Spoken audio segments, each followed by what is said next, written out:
Hello and welcome back to Asia Now. In this video, I'll tell you about a massive fire claims 3 near a popular tourist area, passengers caught using fake documents at Naya Airport, more troubles in the skies, and more, beginning with our Filipino peso to USD exchange rate. We thought by this time the peso would hit 60 per the dollar, but holding off the Philippines peso 58 per the USD. Let's jump straight into our main story.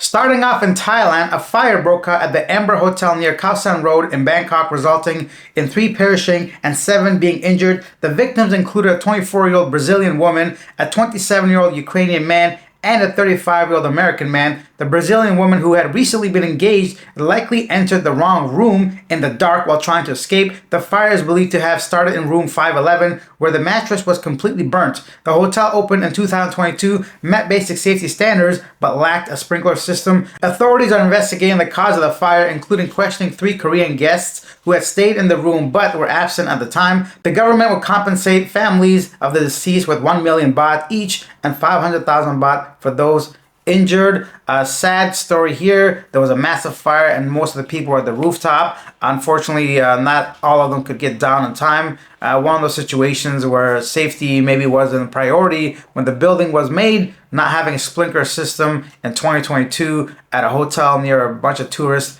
that you're gonna have like traffic coming through there all the time.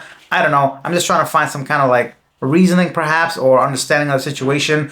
And the 3 Korean and the mattress being completely burnt, that's kind of strange, I guess. Like, how did that fire start, right?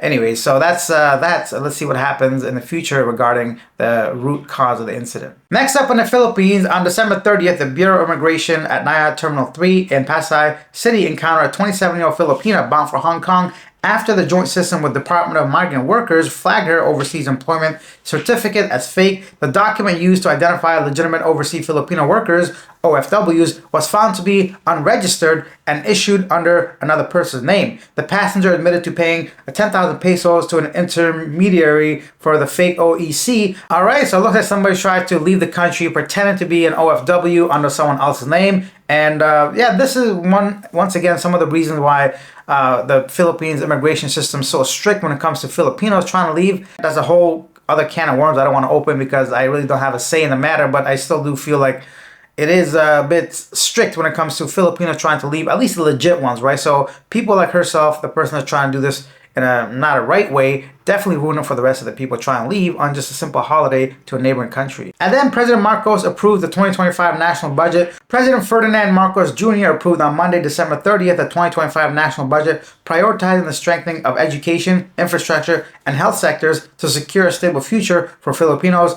These sectors received the highest allocations in the budget. Pretty interesting, so I guess they're really prioritizing those mentioned industries, and hopefully this really helps the Filipino people to advance. And then a second Jeju air flight from Seoul to Jeju Island was forced to return to Gimpo International Airport on Monday morning due to the detected landing gear issue shortly after takeoff. The Boeing 737-800 aircraft returned safely and a third inspection was conducted. The incident follows South Korea's most tragic plane crash the day before involving another Jeju Air, of course, like we know, that took the lives of 179. In response, South Korean authorities announced a special inspection of all 101 Boeing 737 aircrafts in the country, with U.S. investigators, including Boeing representatives, potentially joining the probe. Jeju Air assured passengers of its commitment to safety, though 21 passengers opted not to board an alternative flight after the incident. Definitely, man. Boeing, what's going on? Like, I watched a documentary a few months ago, and by now we all know the issues they're having when it comes to safety, whistleblowers, people coming out saying exactly what's going on with the whole culture changing at Boeing. They used to be, of course, the safest and all that, the planes, the manufacturing. Everything seems to be taking a hit, really gone down to shit, if I'm going to be honest with you guys. It's really frustrating to be any member of the families that lost lives because somebody wanted to, like, make some profit and please their investors, and it's just too much. I think at this point they got to really take a look into this. I know I watched a clip of the hearing where the Senate was probing the CEO, and the guy had to turn around and apologize to all his families. It's just like a whole mess. I suggest you guys do your own research. Maybe look into that if you're curious. But of course, it's really not fair, I guess, to point every single person or every single incident and say it's Boeing's fault per se. Some of them are human error. Some of them are like maintenance crews. Some of them can be just natural, whatever. But you can't deny the fact that they've definitely taken a hit when it comes to their reputation regarding safety and corporate greed. And the way they're all structured, pretty much nobody goes to jail no matter how many people lose their lives, which is pretty messed up if you ask me. But anyway, so that's the whole, like I said, different side of this Boeing issue when it comes to flights. Actually, this whole past week, there's been a whole list of issues over here. I'm going to put it up here. Of course, not all being Boeing related. That's not the point here, but not a very good week, or at least to the end of 2024 for flights. I'm going to stop there. There's not many stories here to cover, to be honest, but I wanted to check in with you guys on the last day of 2024 to give a big thank you to all of you for being here with me for the past few months, trying to grow this channel, Asia Now, to be here regularly with me, giving me your input, giving me your feedback, viewing these videos, subscribing to the channel, giving me a thumbs up. A lot of you guys donating to the channel through buying me a coffee or super thanks, super stickers, and many other ways. You guys have been very supportive. And I want to make one thing clear. I'm not like a journalist. I don't go out there do independent actual research. This is a channel where I gather some of the headlines and basically curate the top stories that I think expats and people in the Philippines would appreciate. My own 2 cents on the matter, because I have been living in the Philippines as my main base for the past 6 years on and off. I'm not going to get every story correct or right. There's going to be errors I'm going to make. Luckily for me, though, there hasn't been too many problems so far. There hasn't been too many fake news or whatever. So I try to do my best to go ahead and kind of filter those things out. But just keep in mind that I appreciate whether you agree with me, disagree with me. I don't care about that. You can be on two different opinions and mindset and still be civil about it. I want this community to be a place where you can share ideas. Like, for example, if I say one thing is right and you might think, no, it's actually wrong, that's okay. Let me know, and that's fine. I'm not I don't know everything, and I'm always open to suggestions. I'm open to hearing everybody out, and it's okay for two people to have different opinions and still coexist in a very positive environment. So I want to thank everybody for being part of this community. And it is December 31st, so I hope you guys have a wonderful New Year's Eve, whether you celebrate or not. Usually I don't do nothing, I just stay home, beyond that stage where I go out partying or whatever, right? So it was fun when I was younger, but now the crowds, the noise, the fireworks seems a bit too much for someone that's seen it a few times. So, but I will celebrate. I'll go out and just do something. And let's read the comments now. Here are the top comments from yesterday's video. Funny Animal says the annual report they are talking about is for the 13A marriage visa.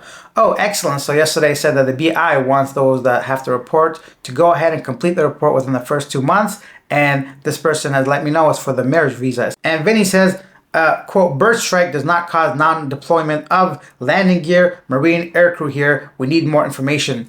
Definitely. And as I mentioned yesterday, they're saying that cannot be the only cause of it. So they are doing investigation right now as we speak. I tried to look up the latest info on that, and nothing new has been released yet, but I'm sure in time, hopefully, we find out the exact cause of what happened. Many people are saying that the pilot turned off the wrong engine, but that's still speculation at this point. So let's see what happens. Colleen says, nicely done, sir. Informative news. Thanks for sharing. Well, thank you for watching, Colleen. I appreciate all your emojis as usual. The shit. As usual. Lawrence says, I like the way you are simply noting reported news stories without offering a political commentary. No matter what position you take, you will alienate half your audience. That is what's called traditional journalism, unbiased and fact-based, more of the same. Please. Well, thank you. Like I said earlier, yeah, I might have opinions on a few of the stories. Whatever I say, it might be my personal thoughts on the thing. I don't think I have any political agenda, at least not knowingly. If I come across left or right, I don't even know what some of these sides are, to be honest. I know it sounds ignorant, but I never once really cared about politics like that. But the reality is, the older you get, the more information you have, the more knowledge you have. And whether you like it or not, politics has a big role in everyday life, whether it's financial, education, just everyday living, taxes, where you are. Unfortunately, politics has a hand in it. So it's one of those things where you are who you are, and you might change the way you think based on the information you get. So for me, I just try to be, I guess, common sense. I don't know what that is, but then again, common sense might be something to me that is not to you. Regardless, that is it for the stories. That's it for 2024. I hope you guys have a wonderful start to 2025. Let me know if you have any kind of New Year resolutions.